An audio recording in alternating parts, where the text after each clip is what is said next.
तो वर्ब के अंतर्गत जो कल हम चार्ट बनवाए थे, ये दूसरा चार्ट है। इस दूसरे चार्ट में वर्ब को ही बता रहे हैं, लेकिन यहाँ पे regular verb, irregular verb, finite verb, non finite verb और नॉन फाइनाइट्स के काइंड्स बता रहे हैं। ये कक्षा 10 में भी है, 12 में भी है। और ये वर्ब जानने के बाद तुमको जब फ्यूचर में सिंटैक्स पढ़ोगे, सिंटैक्स के अंतर्गत ये आएगा और इनके काइंड्स को जानोगे तो तुम्हें हर चीज़ में आसानी रहेगी। रेगुलर वर्ब, रेगुलर वर्ब को हम जब वर्ब्स के फॉर्म बता रहे थे, फर्स्ट, सेकेंड, थर्ड, फोर्थ बता रहे थे ना, तो उस जैसे बेस फॉर्म था, उसके बाद क्या था सेकेंड फॉर्म। सेकेंड फॉर्म को क्या बोलते हैं? Past form. उसके बाद थर्ड फॉर्म था, थर्ड फॉर्म को क्या बोलते हैं? Participle, past participle. उसके बाद कौन सा फॉर्म था? फोर्थ, उसको क्या बोलते हैं? आईएनजी। और उसके बाद क्या था? फिफ्थ, जिसको यस या सिंगुलर बोलते हैं, ठीक है ना। तो जब उसको बता रहे थे तो वहाँ पे रेगुलर और इर्रेगुलर हम बताए थे, याद आ रहा है? रेगुलर वर्ब्स वे होते हैं जिनके फर्स्ट फॉर्म और सेकंड फॉर्म ईडी लगाने से बनता है, सॉरी सेकंड फॉर्म और थर्ड फॉर्म, ठीक है। और जैसे एक उदाहरण दे रहे हैं, वाक, ठीक ना। वाक में ईडी जोड़ा मैंने सेकंड फॉर्म हुआ और वाक में ईडी जोड़ा मैंने थर्ड फॉर्म हुआ। तो जब सेकंड और थर्ड का कंस्ट्रक्शन हम करते हैं तो जब ईडी लगा के करते हैं तो उसे हम रेगुलर वर्ब कहते हैं। और बहुत सारे रेगुलर वर्ब्स हैं, उनको बनाना आसान रहता है। उसके बाद आता है इर्रेगुलर वर्ब। इनमें क्या होता है? इर्रेगुलर माने होता है ये अनियमित है। इनको बनाना जैसे नियमित रूप से हम ईडी जोड़ते चले गए, सेकंड और थर्ड एक ही जैसे होते चले गए। लेकिन इसमें क्या है? इसमें कुछ टर्म्स कंडीशंस हैं। जैसे इर्रेगुलर वर्ब में कट कट कट तीनों सेम हो सकते हैं। इर्रेगुलर वर्ब में फर्स्ट और थर्ड सेम हो सकते हैं, जैसे कम, केम, कम। इर्रेगुलर वर्ब के अंतर्गत सेकेंड और थर्ड सेम हो सकते हैं, जैसे मेक, मेड, मेड। और इर्रेगुलर वर्ब में तीनों अलग हो सकते हैं, जैसे राइट, रोट, रिटेन। समझ में आ गया? तो ये इर्रेगुलर वर्ब्स हैं। उसके बाद आते हैं फाइनाइट वर्ब। फाइनाइट वर्ब जो क्रिया अपने कर्ता के नंबर के अनुसार क्या हो, अन्वित हो यानी अनुशासित हो, उसको हम कहते हैं फाइनाइट वर्ब। और फाइनाइट वर्ब को हम पढ़ाए तुमको ट्रांसलेशन में, पढ़े हो कि नहीं सब लोग? ट्रांसलेशन की में जब बताए थे तो जैसे यस यस और पीपी बताए थे ना, सिंगुलर सब्जेक्ट तो सिंगुलर वर्ब, प्लूरल सब्जेक्ट तो प्लूरल वर्ब। तो वही सेम है, उसे ही फाइनाइट वर्ब कहते हैं।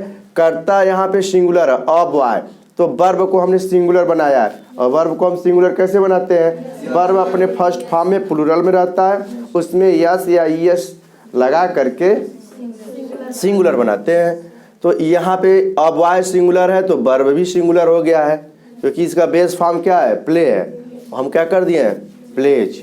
और प्लेज कर दिए हैं तो ये सिंगुलर हो गया है। जबकि हम किसी नाउन में यस या यस लगाते हैं तो प्रायः वह क्या हो जाता है? प्लूरल होता है। और वर्ब में यस या यस लगाने से सिंगुलर होता है। अब देख लो यहाँ पे बॉयज प्ले क्रिकेट, यहाँ पे था इसका उदाहरण, अ बॉय प्लेज क्रिकेट, एक लड़का क्रिकेट खेलता है। और यहाँ पे बॉयज प्ले क्रिकेट। अब यहाँ पे बॉयज प्लूरल है और प्ले अपने फर्स्ट फॉर्म में आया है, लेकिन है क्या? यह प्लूरल है, राइट। तो इसको कहते हैं फाइनाइट वर्ब। और डायरेक्ट इनडायरेक्ट में हम जब लिखवाएंगे रूल तो उसमें बताएंगे कि हम फाइनाइट वर्ब उसमें बताया जाता है। अब आते हैं नॉन फाइनाइट वर्ब। क्या है? Non finite. नॉन फाइनाइट जो क्रिया अपने कर्ता के नंबर के अनुसार नहीं आती है, उसके नंबर के अनुसार अपने आप को एडजस्ट नहीं करती, अपने आप को बदलती नहीं है, उस क्रिया को हम नॉन फाइनाइट कहते हैं। नॉन फाइनाइट के उदाहरण देख लो। A boy likes to play. देखो यहाँ बॉय क्या है? सिंगुलर है। लाइक्स क्या है? सिंगुलर है। लेकिन टू प्ले आया है, और टू प्ले क्या है? जिस रूप में है बॉयज लाइक टू प्ले, जहाँ प्लूरल सब्जेक्ट आया और यहाँ सिंगुलर सब्जेक्ट आया, यहाँ सिंगुलर वर्ब आया, यहाँ प्लूरल वर्ब आया, बावजूद इसके सिंगुलर आए चाहे प्लूरल आए इसके आगे के, टू प्ले एक सेम ही यहाँ पे है दोनों वाक्य में ना।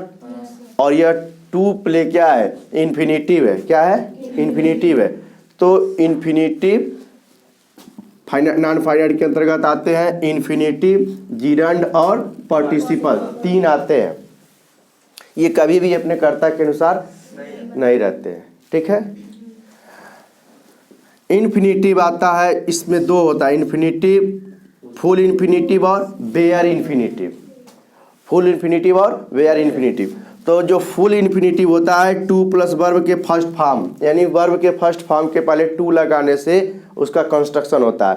और जैसे टू गो, और एक होता है बेयर इन्फिनिटिव बिना टू लगाए ही जब हम वर्ब को रखते हैं तो उसको क्या कहते हैं? बेयर इन्फिनिटिव कहते हैं।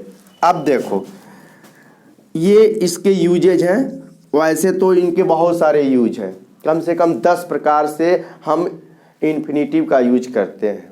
ऐसे देख लो, ये सब्जेक्ट के रूप में आते हैं, ये ऑब्जेक्ट के रूप में आते हैं और ये वर्ब के रूप में आते हैं। देख लो, इसके उदाहरण से दें, थोड़ा टाइम लगेगा आगे के, जब अभी तो वर्ब के बारे में बता रहे थे ना, जब नॉन फाइनाइट को डिक्लेयर करके पढ़ाएंगे, पूरा विस्तृत पढ़ाएंगे, तब उसको हम बता देंगे। ठीक है। फिलहाल में ये सिनेरियो समझ लेना ही ठीक रहेगा कि वर्ब रेगुलर, इरेगुलर, फाइनाइट और नॉन फाइनाइट। नॉन फाइनाइट के अंतर्गत दूसरा है जिरंड, और जिरंड जो होता है वर्ब में आईएनजी लगाने से बनता है। वर्ब के फर्स्ट फॉर्म में आईएनजी लगाएंगे, जिरंड बन जाएगा। और वह नाउन का काम करता है, सब्जेक्ट का काम करता है और कॉम्प्लीमेंट का काम करता है।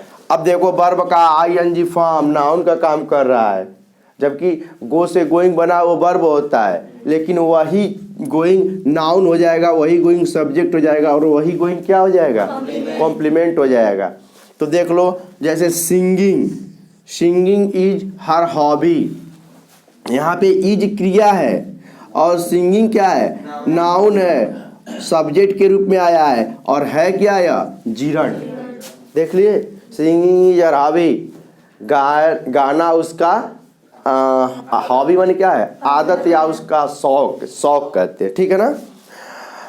अब यहाँ पे सीइंग इज बिलीविंग, देखो यहाँ भी आईएनजी आया और यहाँ भी आईएनजी आया, आया है ना। अब देखो ना, दोनों जगह आईएनजी आया है लेकिन कोई क्रिया नहीं है, कोई क्रिया नहीं है। एक सब्जेक्ट बन के आ गया है और एक कॉम्प्लीमेंट बन के आ गया है, देख लिए। और यहाँ भी ये सिंगिंग सब्जेक्ट ही था। और तीसरा है सी फॉन्ड ऑफ डांसिंग, और यहाँ पे प्रीपोजिशनल जिरंड है, प्रीपोजिशन इसके साथ आया है। ठीक है ना। तो फॉन्ड ऑफ माने शौकीन होता है और डांसिंग माने नाचने की, तो वह नाचने की शौकीन है, तो यह सब्जेक्ट के रूप में आता है, कॉम्प्लीमेंट के रूप में आता है। ठीक है। ये हो गया हमारा जिरंड। अब नेक्स्ट है पार्टिसिपल। पार्टिसिपल वर्ब का भी काम करता है, एडजेक्टिव का भी काम करता है। ठीक है।